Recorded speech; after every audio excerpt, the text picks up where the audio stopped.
আল্লাহ তাআলা ইরশাদ করছেন, ইয়া আইয়ুহাল্লাযীনা আমানু যকুরুল্লাহা যিকরান কাসীরা ওয়া সাব্বিহুহু বুকরাতান ওয়া আসীলা। অর্থাৎ ওহে বিশ্বাসীরা, তোমরা বেশি বেশি আল্লাহর জিকির করো বা আল্লাহ তাআলাকে স্মরণ করো, আর সকাল সন্ধ্যা তার পবিত্রতা বা তার মহিমা ঘোষণা করো।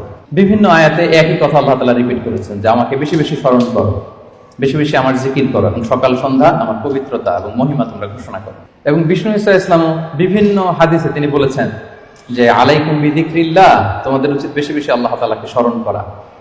এক লোক রাসূল সাল্লাল্লাহু আলাইহি ওয়াসাল্লামকে বলল, ইয়া রাসূলুল্লাহ, ইন্না শারাইআল ইসলামি ক্বাদ কাসুরাত আলাইয়া, ইসলামের বিধান তো অনেক, তো এত বিধানের মধ্যে থেকে আমি কোনটা পালন করব?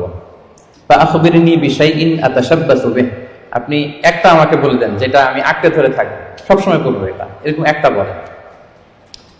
তখন রাসূল সাল্লাল্লাহু আলাইহি ওয়াসাল্লাম বললেন যে লা ইয়াজালু লিসানুকা রাতাবান মিন যিকরিল্লাহ, তুমি যদি একটা সাজেশন চাও তাহলে আমি বলবো যে তোমার জিহ্বাটা যেন সবসময় আল্লাহর জিকিরে সিক্ত থাকে। সবসময় তোমার জিহ্বাকে, তোমার লিসানকে, তোমার জবানকে আল্লাহর জিকির দিয়ে তুমি সিক্ত রাখো। Always keep your tongue moist with the remembrance of Allah subhanahu wa ta'ala, আল্লাহর জিকিরে, আল্লাহর স্মরণে তোমার জিহ্বাটাকে সিক্ত রাখো। তো তার মানে কোরআনের এই আয়াত এবং রাসূল সাল্লাল্লাহু আলাইহি ওয়াসাল্লামের মুখ নিঃসৃত হাদিস থেকে আমরা বুঝতে পারলাম যে আমাদের সবসময় আল্লাহ তাআলাকে খুব বেশি বেশি স্মরণ করা উচিত।